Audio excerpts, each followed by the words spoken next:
INTERCONTINENTAL SPORTS TV. Come on.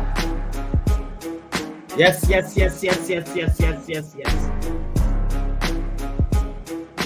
don't in the building. You know what I'm talking about, people. This is where we talk about sport. Oh my goodness. How you all doing? Easy. Fantastic weekend. Beautiful weekend. Ladies, if you're watching this for the first time,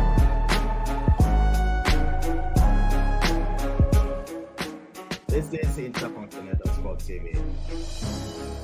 Loud and clear, live and direct from our studio here, Ehis TV studio. I'm welcoming everybody onto the Monday Sports Preview Show. I'm not here alone, you know who I'm talking about, the great people, great men. Ehis is here, Kunle is here. In fact, Robbie is here, can you imagine? Alright people, smash the like on the video, let's get started. But first, let's look at what we want to talk about tonight. Yes, we're going to discuss the talking points, the Gameweek 28 review, FA Cup review. It's going to be discussed tonight. Sit back, and the club focus will be Chelsea. What is wrong with this guy? That could agitate. Spurs, Conte vexed. It's angry. We're all going to discuss about it tonight, baby. All right. Come on. Now. Let's talk. Bring in this great man inside. Sheye, talk to me. You ready? How you doing, bro? Yeah, good evening, Don. It's great to be back. I think we had a pretty interesting weekend of football. Yes.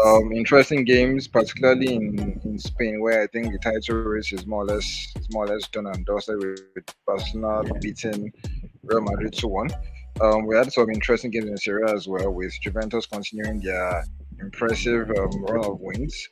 And then in the FA Cup, we saw Man U come from behind in really dramatic circumstances where I think Fulham just lost their heads. They decided throwing.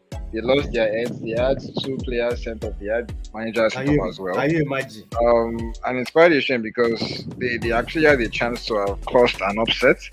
Yeah. But they just lost their heads really. And Arsenal keep racking up the wins. And I just feel they don't care that you already said they. So I feel they are going to, because they just don't seem faced by anything. No challenge is too high. They seem to face challenges head on, and they seem to have a really strong mentality. So yeah, and then we had the big one as well. Antonio Conte more or less begging to be fired because with that outburst. So really, we'll go into the show. So yeah, I can't wait to review the weekend's All right, welcome bro. Once again, please smash the like on the video. I'm going to bring this guy all the way from Oshodi. He's happy. Kunle, talk to me. Are you ready? How's it going over there, Kunle? You're welcome onto the show, man.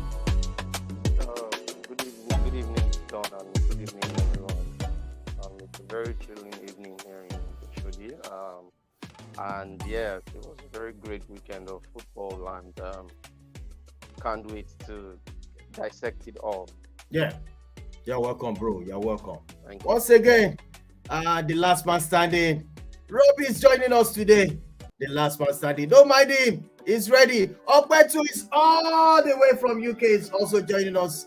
But let me bring this great man, Robbie. Robbie, talk to me. What's going on? Hey, good evening to you, Don. Good evening to Kunle and Sheye. It's good to be back right here. Just like Sheye rightly said, we saw a whole lot of actions during the course of the week. For United yesterday, I think they were just lucky. The team really did not play well. Yes. The team really didn't play well at all. I didn't watch the first half, but I actually saw the second half, and I'll tell you that if not for those red cards, I doubt if United would have been able to win that game if not for those unfortunate red cards. But that is just what football brings to the table sometimes. Like a friend of mine would say, today you're on top of the world and tomorrow the world is on top of you. So for Fulham, I think they just have to take heart and of course I'll come back next season. The question remains that will United be facing Manchester City in the finals, because that's a tough one to crack for United. That's a tough one to crack for United. If you ask me, I would rather hope and pray that United don't make the finals than go to the finals and lose against Manchester City. That is just my own thought. So, like I said, on that note, I say good evening and of course, let's get the show started. All right, let's get the show started. We can start right now until when I call on to this great man all the way from United Kingdom. He's happy, he's flexing, they're on top of the world. Igberaga FC, I call them Igberaga FC, Proud FC, talking to me right now. Well, you're welcome onto the show. What's up, bro? Yo, the dog. It's a pleasure to be here. You know, yeah. I've been away for a while, but it seems like I made a comeback at the right time. It was a great weekend of football, first of all. Football everywhere was brilliant. But, you know, talking about the Arsenal Football Club with a statement against Crystal Palace. I'm happy about that. And 10 more finals to go. 10 more finals to go. And hopefully, after 10 more Premier League games, I'll come back and I will officially say with my mouth, Arsenal as the 2022-2023 Premier League champions. I don't agree. Yeah, this man is not going to agree with you. Okay, I'm going to bring him in, Prof. Prof, you're in the building right now. They said Arsenal is going to win. Who are you? We are still saying they can't win it. No, they don't mind them. They don't mind them. There's no way. It's massive. No way. They can't win this title. That's it. They have. Good evening, Don. Good evening, boys. I'm glad to be here to talk football again. Let's get it. All right, let's roll in. I'm going to start with you, Kunle. Kunle, a lot has happened this weekend, no doubt about it. I mean, last weekend. Let's start with the results. Nottingham Forest, Newcastle on Friday. Newcastle nick a win. Did you watch the game, Kunle? Yeah, I watched the closing moments of the game. Right. I didn't start it, and you know the game lived up to expectation because anyone who has been observant will understand that Nottingham Forest are usually strong when they play at home, and it was looking as though they were going to, you know, at least get a point. You know, yeah. Even though Newcastle were the better side and all, but you know, Newcastle seemed to be getting back to winning ways. You know, after having a string of draws lately, and you know, they got a very late goal from Alexander Isak, scoring a penalty in injury time. I mean, I could see the guy and the emotion that was on his face. There was so much joy when he scored that goal because, you know, he's just coming back from injury. You know, he's Newcastle's record signing. So there were huge expectations that he was going to be banging in goals week in, week out. But injury didn't allow that to happen. But he's slowly building his confidence. His fitness levels back up. So that is going to be a very big boost for him. And that is also a big boost for Newcastle in their hopes of making it into the top four, which is becoming a very, very tight race as it stands now. Yes, it's getting tough. Nottingham Forest losing to Newcastle 2-1 on Saturday. Aston Villa smashed Bournemouth 3-0. Also Brentford with Leicester City, they set to withdraw.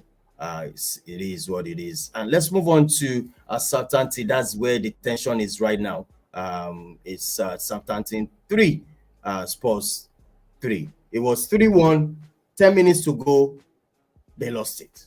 I mean, Sheye, looking at the game, how do you feel? What's your thought on that game? Because right now, this guy is fuming. Maybe he's expecting himself to be sacked. What's your thought? Yeah, I actually think on the balance of play, Southampton deserves something from that game. Looking at how they fared, looking at how they played, particularly I think in the first half where they were able to create pretty decent openings, but it just felt like Spurs had that extra clinical edge. Of course, the other Harry Kane was able to dispatch the goal. So well, I haven't been 3-1 ahead. You just thought that okay, Spurs they had this under control, but they allowed the Saints get on into the match. They allowed territory, they conceded territory to the home side, and I think they paid for more or less playing defensively. Conte made defensive subs, which more or less invited pressure, and then they made mistakes in the defensive third, conceding a penalty, which was, in my opinion, quite unlucky. To be honest, it was the right decision. But I just feel Papi Matassa didn't. He was unaware of the player behind him, and then he tried to just clear the ball, but he got the player. But I think the major issue or the major talking point was Conte's post-match rant. You could tell that look, he had been bottling up so many things, and this wasn't just maybe losing it. I think the idea is for, or is the hope really, I think, is for him to maybe be sacked before Tottenham's next game against Everton. I think that's in 2 weeks' time. We all know that I don't think Spurs intend to renew his contract, but I just think he's fed up. I think he wants to go before the season ends. According to what he said, I feel he actually made some really interesting points and pretty valid points. But I just feel like you can't throw your boss and your bosses and your players under the bus like that and still remain in the job. I feel he's more or less trying to orchestrate his sacking from Spurs. But I think Spurs might still not budge because they might not want to pay the compensation that would be required to let him leave his contract pretty early. Although I don't think it will be that much because he has about 3 or 4 months left, so they won't have to pay that much. And also they are still in the top four race, regardless of they are rather in different form. They are still in the top four race. So who will come in now and maybe steady the ship and then get results? I know they are being linked with a return for Pochettino. They've also been linked with I think Luis Enrique and even Thomas Tuchel. And strikingly, all those three coaches are out of a job. But will they want to come in with maybe 10 games left, and then would they back themselves to be able to acclimatize quickly and then get the results required to end in top four? I think that remains to be seen. So I think those are the questions that Tottenham have to ask before making decisions about Antonio Conte. All right, thank you so much, Sheye. I'm moving straight to Okwe right now. Still on Conte. The guy said a lot. What's your thought? Is he saying the truth, or is it? I mean, has he said too much? Okwe, people want to hear you. What's your take on this? I think Antonio Conte basically said things that a lot of managers in the past have probably not had the audacity to say. However, I don't think he went about it the right way. I feel like as the manager of the team, you should be the last person hearing such views. However, he's obviously frustrated. He has tried his best to implement his philosophy, his drive, and his passion through the players. And he has seen that a good crop of them, probably starting with the leadership and the hierarchy within the squad. I'm not going to name players anyway, but it's obvious that they haven't aligned with his goals and ambitions. And when the senior players in the team fail to go, or rather fail to agree with the manager, it's a problem. It rubs off on every other member of the squad, including young players. But also, to be fair, the players might have a point. I know some players might have grievances towards him regarding the way he treated some other players who were also friends and teammates to them. I'm talking about the likes of Harry Winks, who is from the academy, Tonga Ndombele, Sergio Reguilon, who is having a horrible time back in Spain with Atletico Madrid, and some other players as well. So players have their reasons. However, Spurs are a team which is meant to be successful. They had a very, very shameful Champions League tie against AC Milan, if you ask me. I believe the Spurs team were better and they should have been able to get the results from there and go on and progress in the Champions League. And you might never know. If they're serious, maybe if they had a better manager, they might just be on a path to another Champions League final. Because if you take a look at the current Champions League routes, AC Milan now are facing Napoli. With all due respect to AC Milan of this season, I think a good Spurs in form with the players they had would have been a better challenge for Napoli. I see Napoli going through immediately. So you know what? Conte is fed up, he's tired, and he knows that this team is meant to be doing much better. And it seems like the leadership, starting from the management, it seems like they are maintaining a Champions League place because the money is going in. They are just steady in terms of everything. They don't have that ambition to go further, challenge for that second place, challenge for actually winning trophies. That is his problem. Antonio Conte is a winner.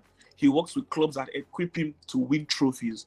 He's not having that at Spurs. He's tired. He's frustrated. And just as Shea said, I believe he's orchestrating his exits.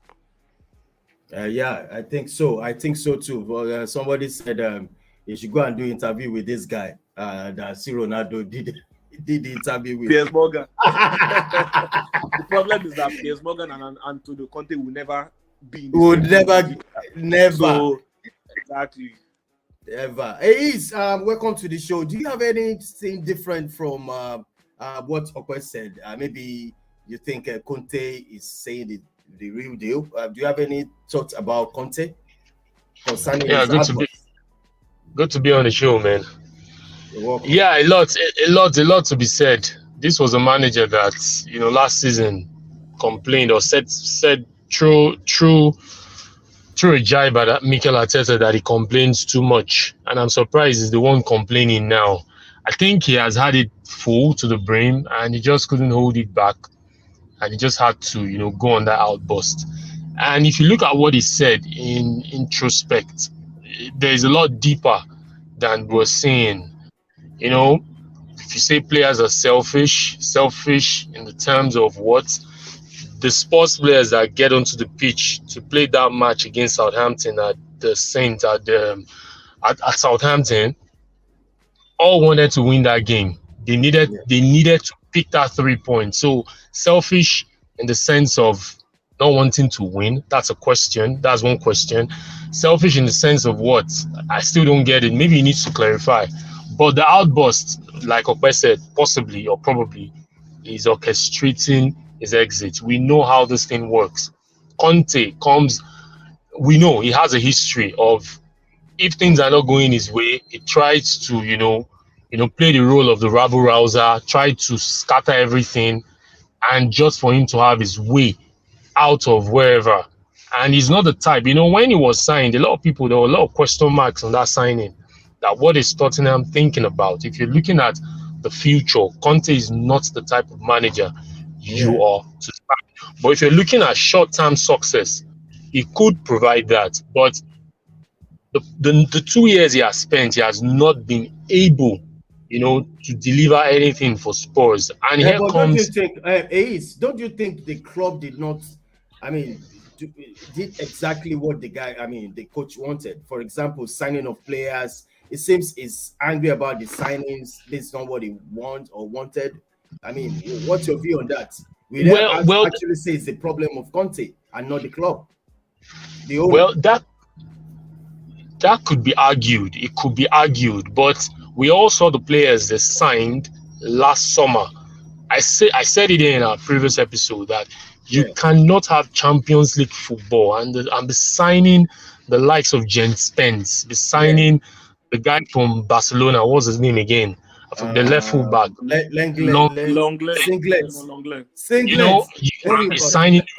Be signing Richarlison for £16 million from Everton, and this is the Richarlison, and we're in the 28th week of the EPL, has not even registered one EPL goal. Even Ben White has scored more goals than him in the EPL. That's banter. But the thing is, the recruitment process over the summer was questionable. You could even see Arsenal that didn't have Champions League football. Look at the caliber of players Arsenal went for. So for me, I knew when I saw all those signings, I knew this is a joke. This is a big joke. These players ain't going to do shit. I don't know if that's allowed. 18-year-old, yeah, it's allowed. You know, I knew they weren't going to do nothing. But, you know, then that I spoke, it looked as if I'm an Arsenal fan. I'm an Arsenal hater. And we knew even beginning of the season how Conte and Spurs were rated, making the Champions League, which they could still make the Champions League. Or one among us here even saying they will be contenders for the EPL. You know, and they are how many points above the first position right now? So it takes a lot. Football, like we always say, the managerial aspect, if you don't get it right, you cannot. Maybe the director, his name keep escaping me right now, of Tottenham, possibly he has influence over Conte and is not allowing Conte to express himself. That is possible.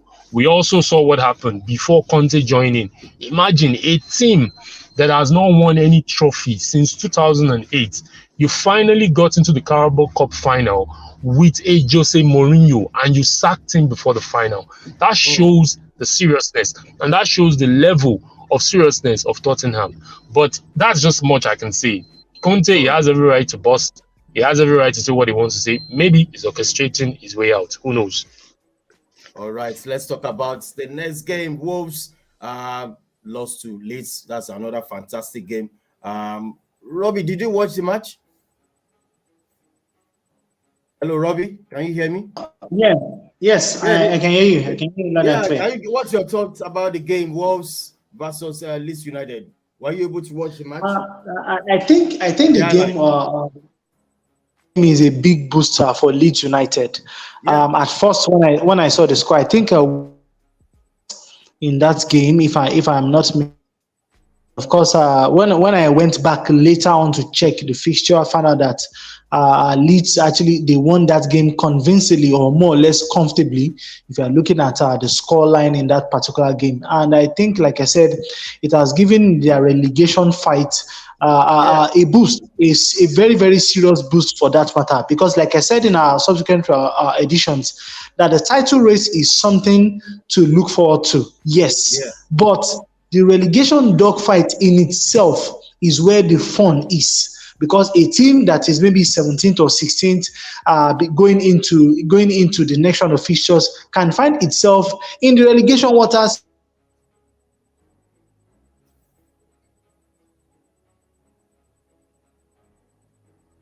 Robbie, are you still inside the water? I can't hear you. I can't hear. Okay, can you hear him? No, I can't hear Robbie. I think we lost. I think so. But if I can just quickly wrap up on Leeds, I would say that the victory was very important for them. They're out of the relegation zone. I was at their last home game against Brighton, and I saw the way they were dominated. So in terms of the quality of the players and the quality of football, they are not really up to standard compared to other Premier League teams, with all due respect to them. But you see, one thing about them is that they do know how to grind out a victory. There's a structure there that they are still going with, a structure that was put in place by Marcelo Bielsa, someone who I felt probably they shouldn't have let go of, but it was maybe time to move on. And then the new manager, Javi Garcia, yes, he has Premier League experience, but he has never been successful. Even his record in Spain, he has never won a trophy. So you know that Javi Garcia is not someone that's probably going to lead Leeds United into a top half finish. But I mean, good enough for them to survive Premier League football. Good for me as well, for reasons best known to me. So I'm happy that they got the win, and hopefully they can survive relegation. All right, so let's move on to this next one. Let's move on to the that's Chelsea versus Everton.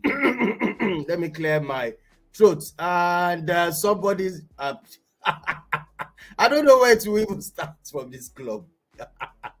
Well, they ended up the game 2-2. And Kunle, are you still there with us, Kunle? Yes, I'm here, Vaughn. Yeah. Talk to me, Kunle. I don't want to talk to Sheye and Prof yet. I want someone else. The game ended 2-2. So, what's your thought this man called Potter?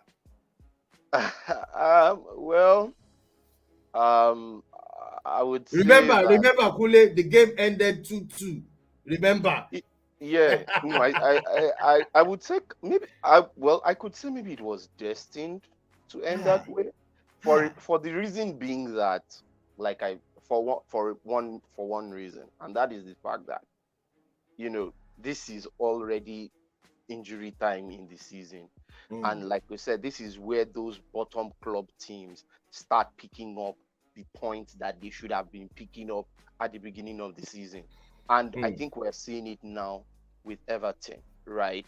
Now, where the problem was, and I think this is where, well, for me personally, I've not had any reason to want to blame Potter that much. But I think his decision, the substitutions that he made at a point where the game was not yet totally in Chelsea's grasp, I think it was totally wrong for him to have done that, because when he made those substitutions, even I myself, I was like, that why is he bringing why is he bringing on people like Kani, Chukwuemeka, and who else did he bring on? And I'm like, I mean, if I were really one, I would like, see out, use that starting that same 11 you started with to see out. I mean, maybe to see out the game, maybe in the 90th minute or something.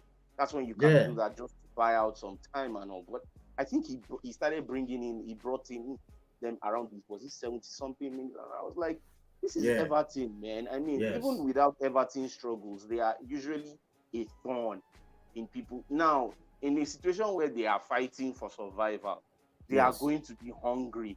So it wasn't a surprise that the equalizer came, even though Chelsea were in the lead. So I think Potter really needs to, he needs to, that game management needs to be there. At least now we know that Chelsea seem more stable.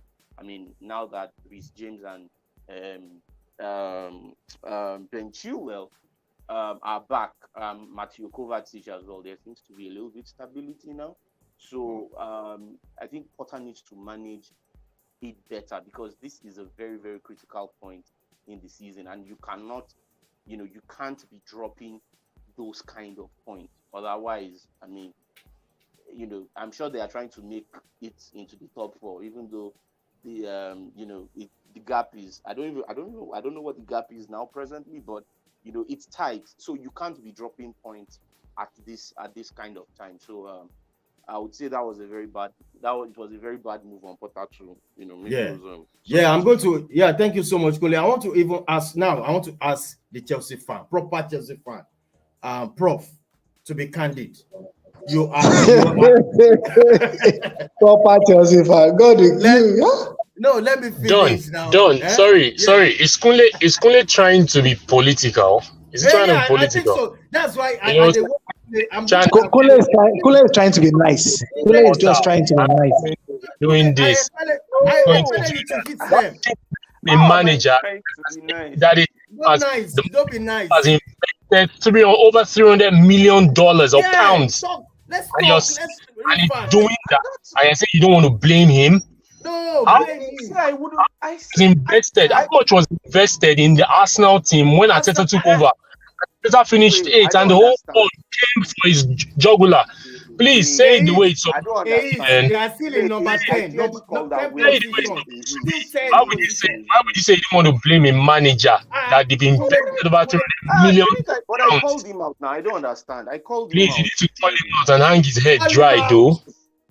I told him out. I said at least like this is a good time to read. I said previous times maybe like okay, but this time around like he has to be called out. He has to be called out. So that's the reason. Hold on. That's why I want to call on Prof, because Prof is a proper Chelsea fan, and I'm sure he should be fuming right now. Let's hear from him. Prof, you are welcome to the show. Thank you so much. Yes. First off, I'll start on the positives. I think I saw lots of positives in that game. Chelsea team has they've drastically improved. You can see the likes of Khalidou Koulibaly coming into Fantastic the game. fold. Yeah, it was Yeah. fantastic. He has risen up to the occasion in the absence Yeah. of Thiago Silva and handled that leadership role properly. Playing very well. Fofana looks like a new signing as well. He's been absolutely brilliant.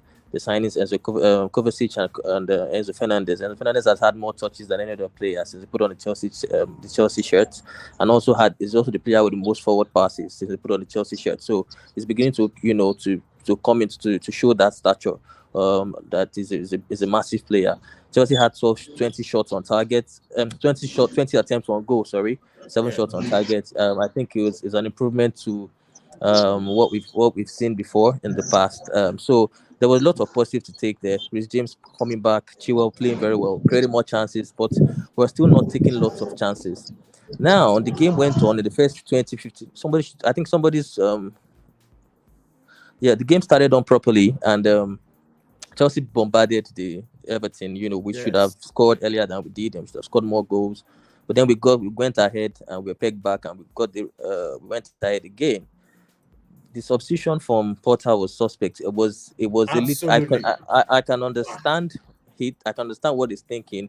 For him as a young manager who's just coming to a very massive team, massive upgrade for him. He wants to quickly protect the lead. It's almost like he's scared, and Yeah. that's where I had my problem with him. You cannot make such a substitution at almost like 60th minutes when Chelsea were on top. They were on top. They were on the neck of it. They were on Everton's neck. At that moment, I think you should have brought in another attacker for an attacker, not a more defensive-minded player in Conor Gallagher. I think he got that wrong. But then that wasn't just it. I was also very unlucky with Wesley Fofana, who was injured. So you had to take Fofana out and he brought in Chaluba. Trevor Chaluba came in, and then we considered the goal right from Chaluba's wing. So that was a little bit unlucky for him, because I think if Fofana was still on the pitch, I don't see that goal happening. I don't see Sims getting behind Koulibaly that way and scoring the goal. So for Porter was unlucky with that. But all in all, I think it was, for me, I can see a massive improvement in the style of play. I can see what he's trying to do now. Before I couldn't see the style of play. Now I can see what Chelsea are trying to do in Yeah. creating chances and getting a win. So he will be the first person to know that he needs to be better in substitutions. And I see him getting better at it, Graham Potter. Can you imagine Sheye don't run away, sir? Robbie, can you imagine? But at least, Prof, at least the best right back in the world, the best Chelsea player is back right now. So, You guys should leave Chelsea That's alone. the Please leave Chelsea positive alone, to happen. please. I mean, no, now we'll be taking the on best Madrid. right So yeah, back in the world Sheye and is the back. best Chelsea Sheye, let me player hear is your back now. thoughts on your team, Sheye. Please, I thought you ran away. Over to you, Sheye. What's your thought about Graham Potter? Enough is enough. Call I this had guy out. I had internet issues actually. You are welcome. All the same. Okay, this is I understand why fans are angry, and it just seems like with Graham Potter, there's really no winning with fans.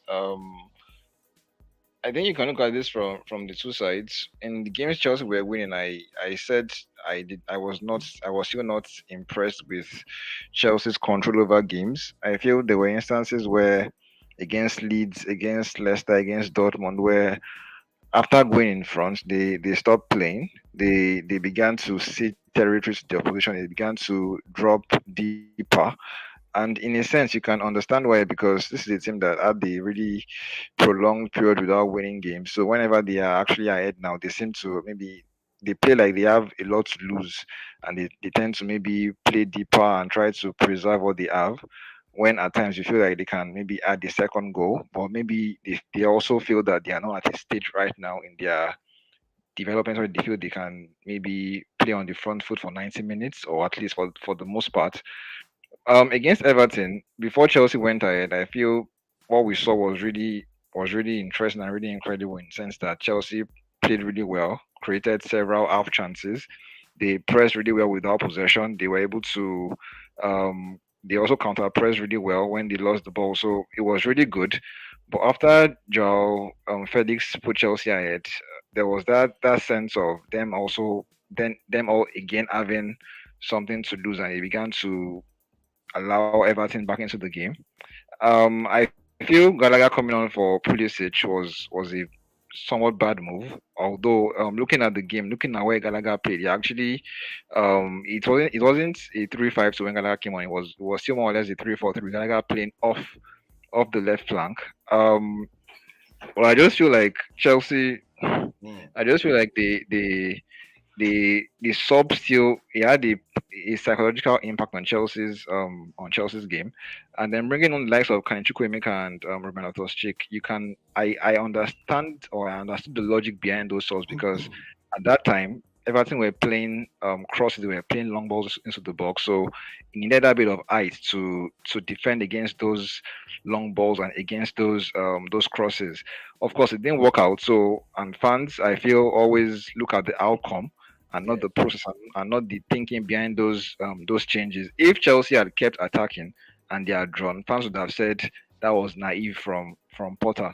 Now that he made seemingly sensible subs, or because it didn't work, they are saying he made the wrong sub. So I feel, look, we need to understand the rationale behind decisions and not just criticize the outcome, because I feel that's what the Chelsea fans and also other pundits are doing regarding Graham Potter. Yeah, and just quickly add to what Shaya said. I think Potter is dealing with this team with the level of their development, the level of the stage at which they are now, the level of their confidence. I don't think Chelsea are at that level yet. Where look at an Arsenal side. When they're trying to win a game, they have sustainable attacking pressure. They keep going and keep going. They don't relent. Chelsea are not that yet. We make like 7-8 back-to-back attacks and then we relax. We drop deep, like Shea said. So look at Man United, Man City. They all go when they're looking for 3 points. They keep on. They keep putting the teams on the back foot constantly in getting that win. But Chelsea are not there yet, and so that's why I can understand Potter wanting to protect what he has, but I think it was the wrong decision against Everton. I beg, wait. All right, hold on. Prof, thank you so much. I know you love Chelsea. I know you have passion for Potter. Okay, they've spent a lot of money. Please help me out with Chelsea. I don't see Potter doing this job. For me, the way I'm looking at it from different angles as a neutral football fan, I'm just looking at it. It seems, the job is too much for him. The way I'm looking at it, it's really that simple. Let's be honest. And I'll take you back to 2012, right? 2011-2012 season. Andre Villas-Boas took over Chelsea. He was touted to be the next Mourinho, quote unquote. He was given a name. I think maybe not the special one, but maybe the next best thing or something like that. I can't remember the exact catchy nickname he was given. Now he had a great season at Porto. He replicated what Mourinho did in 2004, which is winning the league, winning the Europa League, and winning the League Cup. Right? He came into Chelsea, but the Portuguese league is different from the Premier League. Villas-Boas was very young. John Terry and Lampard were his age mates, or even older than him at that point in time. Look, he didn't have control of the dressing room. Yes, they respected him because he had won trophies in the past. However, he couldn't get the respect of the older players. Nicolas Anelka was still there. Florent Malouda was still there. Because this crop of players are the ones that made Chelsea successful before he came, right? And then he comes into the team. He's trying to alienate them. He's trying to add in people like Sturridge into the team, Juan Mata, Romelu Lukaku, and whatnot. It wasn't happening. He got booted off. And someone who was already an established winner in world football, who is Roberto Di Matteo, came in, salvaged everything, and it went good. Look, Chelsea are a team who are used to winning back-to-back, thanks to Roman Abramovich. I used to think I was spoiled as an Arsenal fan because under Wenger, I was accustomed to Champions League football season in, season out. And for so many years now, we've been without Champions League football. And I think it was until after 1 year under Arteta that I realized that, look, Arsenal fans were spoiled under Arteta. How many years is so many years? How many years is so many years? The truth is that, Robbie, I heard that too, but the truth is that for Chelsea, they cannot afford this right now. With the amount of money that has been spent, Chelsea need to get back into winning ways as soon as possible. Look at what Thomas Tuchel did in the short time that he had. That's just a master tactician and an established manager. If Potter was given more time with the players that he asked for, Chelsea would actually be in a different position from where they are right now. It's just that simple. So it's just a matter of time to actually get to see what's going to happen with Chelsea. Potter signed a 5-year contract, right? So let's see what's going to happen. It seems like the leadership are okay with him. They want to give him time. They want to, yeah. So in due time, we'll know if Potter is the man to lead Chelsea to the promised land. Prof, I can't believe you are sticking with this Potter. I can't believe it. I can't believe it, Prof. No, I mean, I can't because I can't because it's drop points. Look, like bigger picture to it. I can see what is happening. I have my doubts about him. I'm not saying it's the right person 100%, but I can see him making progress. And I can see progress making. I mean, we're in the Champions League quarterfinals. We're in one of the that for me, for him to get that job done over Dortmund, I think it deserves. Yeah, but I mean, he did it. At the end of the day, he did it. He masterminded it and he got the job done. And so the league we're not challenging for. We're not going to make top 4. Let's be honest. So I think we're just going to use the league to gather some momentum for the Champions League and try and finish as high as we can on the table. He's going to learn from it. It's his first big job. We can't expect him to go there and start blowing up trees. He's going to learn on the job, and if he performs lower than expectation, I'm very, very sure that the board is going to get sacked. The bully will not mess around. He will not handle this team next season, but he has till the end of this season. Definitely has. He's got that. All right, okay. Thank you so much. Let's move on to this one. No, sorry, I just want to say something quickly. Do you know where Ehis, where is that done? You make my heart say, I don't say don't say that. Don't say that. I hear a lot of smack talk. They see something. They see the picture. They gather. All hogwash. It's all hogwash. It's all hogwash. Let me talk about the concentration is on Potter. See, a manager that has something, you would see it. And I'm going to give a typical example of Ole Gunnar Solskjaer. His first stint with Manchester United. He took Manchester United into the semi-final of the FA Cup, semi-final of the Carabao Cup, and semi-final of what's it called? The Europa League. Finals of the Europa League. Finals. Sorry. Thank you, Robbie. Ole Gunnar Solskjaer was a manager that was managing Molde in the Norwegian league. Do you understand? When he was called to take over Manchester United, yes, we all thought he was biting. He was biting more than he can chew. But when he got the opportunity, despite the chaoticness, let me use that word, of the Manchester United dressing room, when we had the elephant in the room, the alpha male, when we had the likes of Drogba, we had the likes of who again? Lukaku. You could see with these players, with this set of players, Ole Gunnar Solskjaer was able to stamp his authority, stamp his print on that team.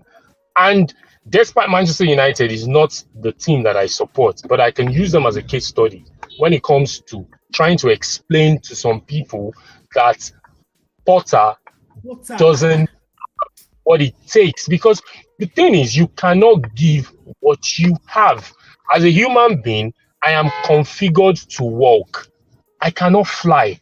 You don't expect me now to tell me, oh yeah, hey, start flying. When the way my body has been molded or the way I've been configured, I cannot fly. Or you're telling a goat to climb up the mountain. He has not been configured to walk up the mountain, though we have species of goats that can walk up the mountain, that can defy gravity. That's one case. But for Potter, I said in our previous episode, when he was with Brighton, the best he could do was 15th, 16th, 9th. And when he left Brighton, Gisedi, I don't know if I pronounce his name well, we could see what that guy is doing with Brighton over and Albion currently. We can see it. It's far. The 6 months or the few months he has spent with Brighton has usurped the number of years Graham Potter has spent. I'm not joking. I'm not joking. I don't know why they are not calling this guy out. And a typical example that I gave was Ole Gunnar Solskjaer. You saw what he did, despite his last period when he fell out with Bruno Fernandes and we're giving him attitude. He fell out. But you saw the two first seasons. He was able to establish. He qualified Manchester United to the Champions League. And this is a manager that has never held any big job. That was his first big job. And I hear someone say that this is now Pota's first big job. Who cares? Who cares? Who cares? Call him out. Call him out. The reason I want them to keep this energy is because of Arteta. I'm hearing give them excuse. They are this, they are that. But when Arteta took his first job, the whole world came for him. His head was hung on the spike every day, every weekend. Every weekend, I am saying Potter, blah, blah, blah, blah. His first job. If he's not, should go down and let someone that is fit enough to manage that club. That's what I'm saying. Let's move on to Manchester United. In fact, you see what I'll do for you. Don't worry. You know they call out Robbie, Gavi. You see them. They know they talk. Robbie, it's like this. We can call this guy out. Call him out.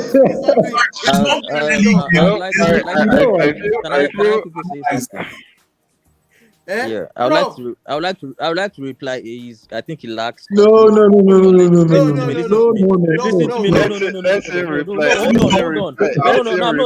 doing that. No. I just want to speak about. No. I think because you cannot base the fact that a new manager has handled a big team and is not getting results. You can't see because that means he can't fly. I think it's football naivety. I think when Arteta got the Arsenal job, he didn't show the Arsenal fans wanted him out. The majority of I follow Arsenal football. I follow the Arsenal fan TV. It was Arteta out week in, week out. So I think his argument is absolutely baseless and not thoughtful at all. There's no thought put in it. There's no thought process put into his argument. Because if there was thought process put in his argument, let me speak. Let me finish. Because if there was thought process put into that argument, you realize that you guys wanted Arteta out, but now look at what he's doing. So you have to give a manager time because it's not rocket science. You brought in a lot of players. They take time to gel. The club was in transition. They had injury problems. If you put all this together, you cannot expect them to be flying. It takes time. And that time we're willing to give him. Exactly. Okay, we'll give him to next. Okay, we all agree now. Next season. Let's forget about this season. Now, let's move on. He's saying the thoughts was hold on. I'm not going to go to that level of using insultive words because I know he has been looking for the opportunity. And I'm going to respect you for what you said, right? I'm just going to take it with a pinch of salt and move on. But you know, when you bring in the issue of Arteta, the whole world knew the fans that wanted Arteta out. It wasn't the entire Arsenal fan base. We knew there were the proper people throwing propaganda in social media, and the owners of Arsenal were ready to back Arsenal up. They said it every day. Even when he was bundled out of the Europa League semi-final, he got a new contract the following day. Do you understand? And we could even see the imprint of what Arteta was trying to do. Even despite it wasn't working, we saw the imprint. We saw it. It was glaring to the naked eye. You saw, and you knew that if you got the right set of players, it was going to kick in. And you saw that in the summer when the likes of Gabriel Jesus, Zinchenko came in. It kicked in. It was like autopilot. And now I'm hearing the so-called thoughtful person comparing Arteta's situation. Now you need to see that. But you want Graham Potter to handle it in 2 months. Hold on. Arteta cannot handle. How many years? How long was Arteta? Hold on. How long was Arteta in the club for? Arteta was in the club for a long time. Potter has just landed. Prof, I'm sorry to butt in. But Prof, the reason why Potter is getting this huge stick is that when Arteta came in, look at the crop of players Arteta had at his disposal. I've said this before. He had players who were aging backwards, players who were individually costing the team points. He still managed to win an FA Cup trophy that season. Call it a fluke if you may, but he won a trophy that season, backed it up by Community Shield. The difference is that Potter has at his hands, at his fingertips, world-class players. The truth is, if you are a top-class manager in the caliber of the likes of Mourinho, Ancelotti, Tuchel and co., immediately you will get your imprint on the team and you get that team kicking and going.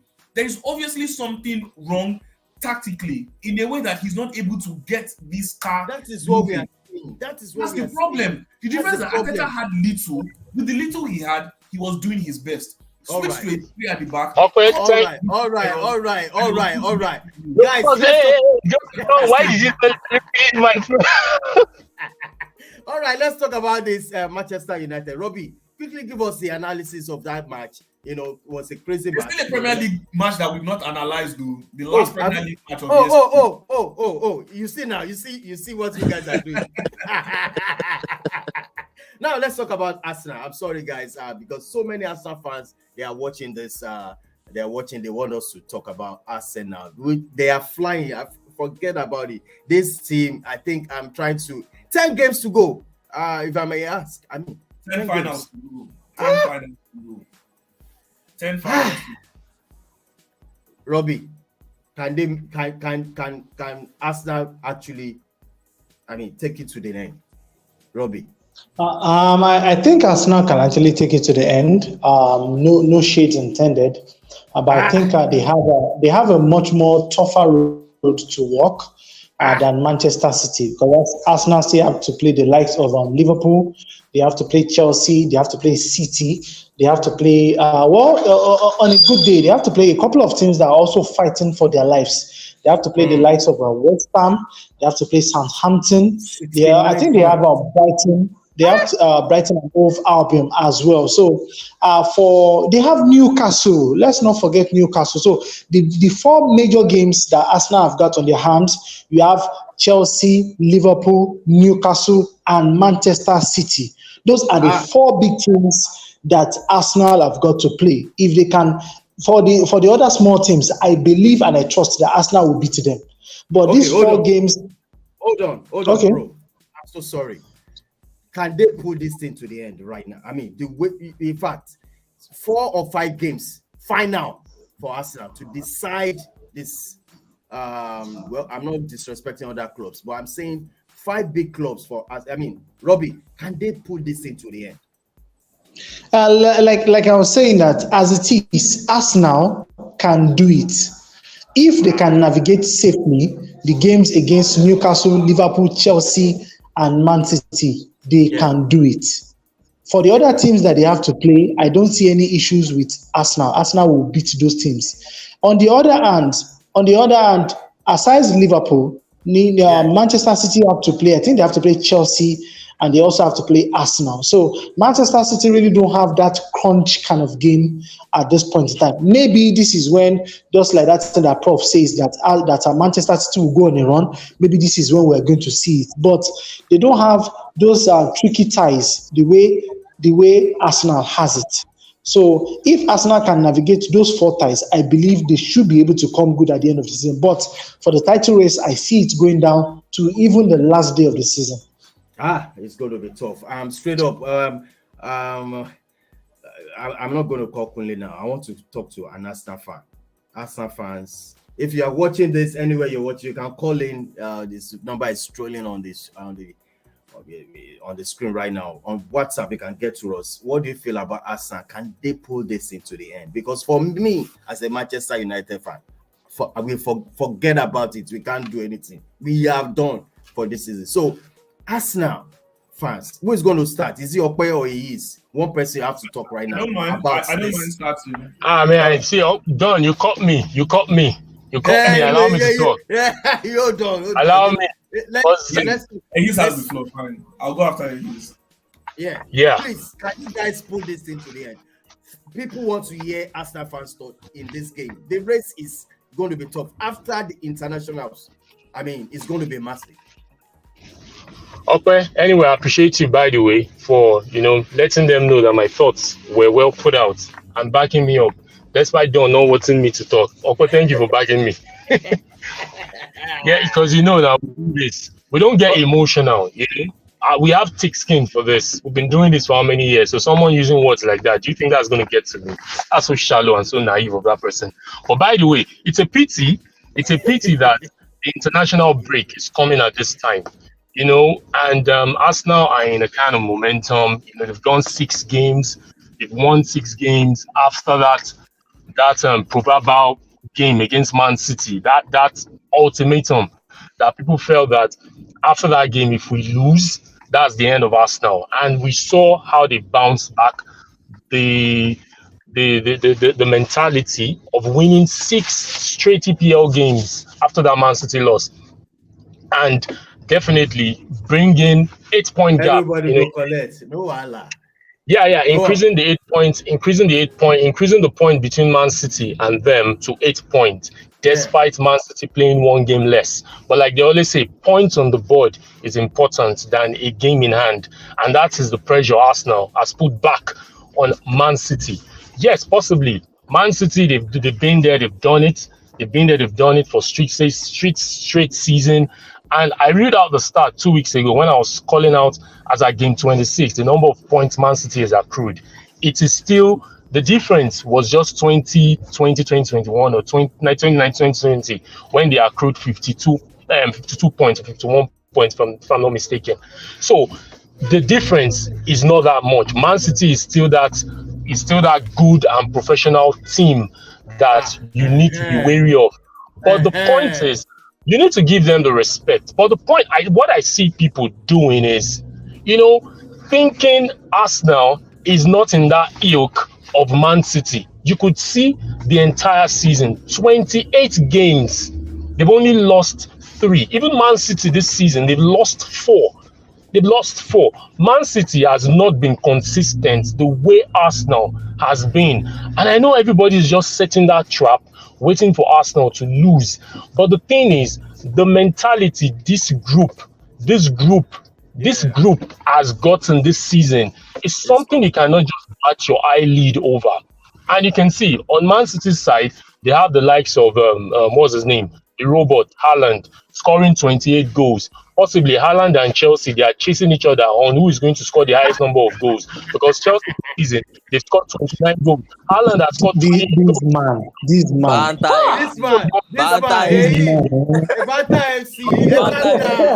Now. Haaland. Too much. Man City having Haaland scoring 28 goals. And if you look at the table now, the goal difference is just 2. Arsenal, what they have, spread the balls around, they spread the goals around. Look at Granit Xhaka. Look at his stats this season. He has scored up to 5 goals or 4 goals, if I'm not mistaken. Look at Odegaard. Look at Martinelli. Look at Saka. People feel these boys are going to buckle. And there is something I need to tell people, that this Arsenal team is different. Maybe the international break can come up with something, a surprise. I hope not. Because Man City players too are invited to the international team. So hopefully, I hope nobody gets injured. I hope everybody gets fit and come back fully. I know there are tricky ties. Man City, Liverpool away, even Newcastle. But the thing is, you don't just write this Arsenal team up. They are young, they are hungry, they are young and they are hungry, and they are ready to fight till the end. Everybody thought after that loss on Thursday against Sporting, that is going to be over. And you can see the mentality. Look at Martinelli. People thought after he lost that penalty, it's going to be over.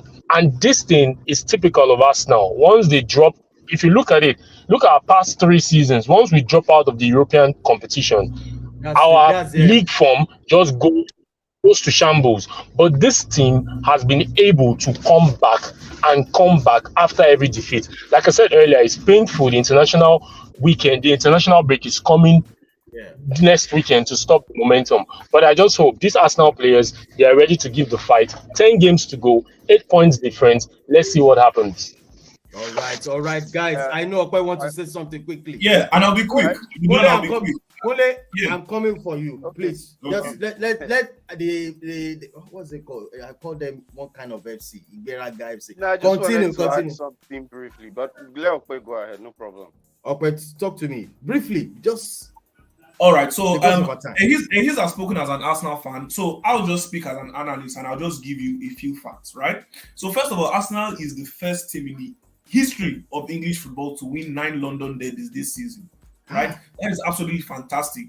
The current point tally that Arsenal have of 66, or rather 69, has already surpassed their points tally from last season. So as far as I'm concerned, Arsenal have done well for themselves this season.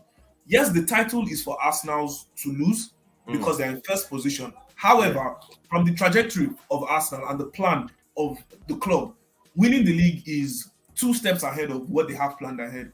The plan for this season was to secure a top 4 finish. So if Arsenal don't win the league, according to them and their plan for the club, they've done well. However, they're in the driving seats. They must go all the way to the end and secure this. But then let's talk about the Arteta effect as well. He has put back that character and mentality into these players, and he's making players much more better than they are. Take a look at Ben White. As a right back so far this season, he has been absolutely fantastic. Take a look at the partnership between him, Odegaard, and Saka. It's been great. They've pulled up good number of goals so far this season. Bukayo Saka is the first player in the Premier League with double figures in both goals and assists this season. Gabriel Martinelli has surpassed his goal tally of the previous seasons already. So this Arsenal team is looking very good. Trossard too is the same thing. In all his seasons at Brighton, or let's even talk about last season alone. The entirety of last season, he had only 5 assists.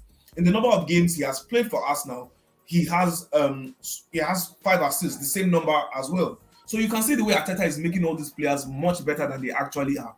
Gabriel Jesus is coming back at the right time to bolster this squad. Now that Nketiah has even suffered an injury, we've seen the way Trossard can also play in the false 9 position. So if we're talking about if Arsenal can do it all the way, in terms of squad depth and quality, they can definitely do that. One man I must also call out is Rob Holding. Rob Holding coming into that game to actually replace William Saliba. I'm sure a lot of Arsenal fans were probably skeptical and wondering, is this guy going to make Arsenal lose the game against Crystal Palace? You know, Crystal Palace have very sharp attackers and whatnot, but that was not the case. He held his own. 11 duels won, 5 clearances, 91% pass completion. So this goes to show you that every single player that steps into that Arsenal fold, they give 110%. They're ready for the team to win the league. So look, things are going well for Arsenal. Just like he said, international break is probably coming at the worst time.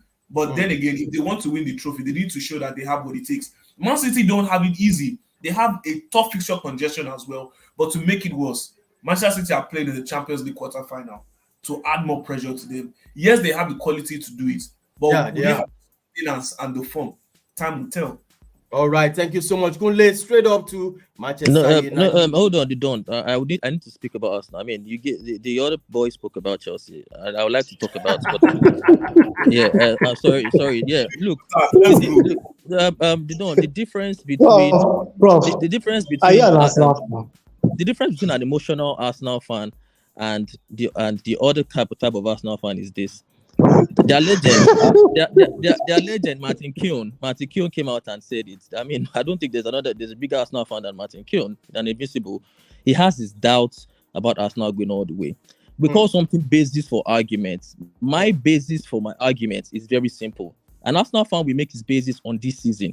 That's too little to make an argument. I'm going to come please let me finish my argument. What is it? Please don't cut me off. Let me finish my argument. Let me finish. Please, can you mute him? Let me finish. Yeah, thank you. So I will make my argument on a more stronger basis of pedigree, quality of squad. Arsenal's quality is nothing close to Man City. We know that they have bigger and better players, seasoned players who have experience of getting it over the line.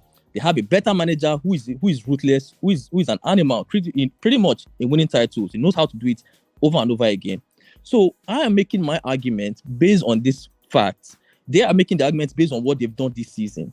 Yes. You know, I understand why they're emotional. Listen to my, can they win it? They can't win it. Would they win it? I don't think they will. And they are right to be emotional because they've not been in this position for such a long time. So I know I'm pricking their emotions by saying they don't think they win it because they've not been in this position for such a long time. But they will not win it. Because they have difficult fixtures. So they won't. I'm with you. They can't win it. Believe very low. So, Kunle, just hold on. Kunle, on this one, Manchester United, because of our time, in fact, there was 3 red cards. Okay, you watched the match. 3 madness, red cards. Kunle, please, what's your thought about the game? The red card opened the game for you don't. Yeah. Because we didn't play well, though. We didn't play. Yeah, We because played nada. and you know, I think it should probably begin to really ask questions about, like, if United can really go the distance by finishing in the top 4 this season, because there has been talk of maybe some players are being fatigued, particularly Bruno Fernandes, who I think he has only failed to start, I think, 3 games this season. Every other game he has started, and he has played virtually, 90 minutes of those games. And if that is the case, then it's going to be a very serious problem for Eric Ten Hag, because this is going to be a period where players can start getting injuries anyhow, and now international break comes in. How are we sure that none of them, or hopefully they don't get to pick up those injuries? So I would say it was a fortunate win, but United need to do better, because if they continue doing this way of maybe going behind until they're able to come It's back. a game congestion now. Those guys are tired. Yeah, I understand. Yeah, that's what I'm saying. That it's going to. That's why I'm asking that, can they go the distance? Because it's going to tell on them. Because there is a limit to which you can go, really. And if the results are not coming in, my own is that I hope fans will be understanding, because I know Manchester United fans are among the most, let me use the word irrational fans ever. They don't have patience, and they will start to say all sorts. So it's a good win. United are into the semi-finals, but the team needs to do better. I don't know how Ten Hag is going to do that, but they need to start killing games off early, because that's why I kind of like Manchester City for something. I don't know if you guys noticed. You notice that when Manchester City are already in control, where they are like leading 3-0, you notice that it takes off Erling Haaland around the 60th minute. If City are leading 3-0 or 4-0 before the 60th minute, Haaland is taking off. So he doesn't allow Haaland. That is already so. Manchester United should be in that position where they can start. They should have already started controlling the game from the first half. It makes the job easier, because if you can do that, then you can take off Fernandes, you can take off Rashford. But when as at 60th minute, 70th minute, the game is not yet decided, you won't. That's why it will be difficult to give chance to people like Pelistri. Yes. Pelistri and the other guys, there will be a chance for them. So United need to start getting control of the game from the very start to make the job easier for them. So it's on them. All right. Because of our time, Robbie, please, we have this schedule for Man City versus Sheffield United. That's the semi-final, and also Brighton, the Wembley. Who do you say is going to the final at least, Robbie? On paper, can you hear me? Yeah, I can hear you. On paper. Yes, on paper, it looks like as if it's going to be a cakewalk for Manchester City. They are playing against Sheffield United, and if you look at the last game they played against Burnley, they did not do their former player, who is the coach of Burnley. They didn't do him any favors, and they smashed him for 6. And if the 7th goal had gone in, it would have been one of their highest loss at the hands of Manchester City. So how much more a Sheffield United that has no ties whatsoever to Manchester City. So for me, I think Manchester City have one foot in the finals of the FA Cup. Yes, it is football. A lot of things can happen. But on paper, Man City are in the finals. This is where the drama is right now, because Man United versus Brighton. Even if I don't know how United are going to do it, because as it is right now, there's a certain Kaoru Mitoma that is a winger for Brighton, and we all know what that young man brings to the table. And at least we've discussed him on this program. That man read the art of dribbling. That was his thesis for his masters in school. So for somebody who sat down and decided that he wants to study the art of dribbling, it tells you that there's fire on the mountain for United when they go up against Brighton and Hove Albion. Can United win that game? It is possible. But I think it's going to take a lot of resources from United to be able to win that game going into the finals against Manchester City. So albeit, I think maybe give or take on paper, it might be a United, it might be a Manchester derby as the finals of the FA Cup. All right, because of our time, people, please smash the like on the video. It's been very interesting. But quick one, we're going to talk about this game, El Clasico. Okay, it was a fantastic game. Just give us your thoughts, just 2 minutes before we wrap up. Yeah, quickly, I'm sad Mark is not here. I would have loved to hear him gloat about Barcelona. But however, I think it's fair to say that Xavi has found the hack in El Clasico games. He did it as a player anyway. Now we've seen him do it as a manager. He's undefeated in El Clasico so far. And it's just funny how Madrid and Carlo Ancelotti don't seem to know how to get the best out of Xavi and his Barcelona squad. However, kudos to Barcelona. They've been doing very well in the season. I believe La Liga is theirs. I don't think Atletico Madrid or Real Madrid can catch them. And I expect them to come much better next season. Hopefully, less off the field drama, and they can get more quality players, and they can come back to be a reputable force in European football. All right, thank you so much, everybody. It's been fantastic moments. One love, people. This is how far we can go tonight. Okay, thank you so much. Thank you so much. It was a pleasure. Thank you so much, Sheye. All right, Sheye, thank you so much for joining us on the show. Prof, always one love. Yeah, thank you. One love. They can't win the league. They can never win the league. We stay here. Yes. Ehis, one love. You cannot win the league. Asa will not win the league. I day here at full ground. Thank you so much for joining us. Kunle, one love, bro. Thank you, Kunle. Thanks, Ross. All right, people. This is how far we can go. And please, you know what? When it rains, it pours heavily on this show. Thank you so much, everybody. Robbie, thank you so much for joining us on this show.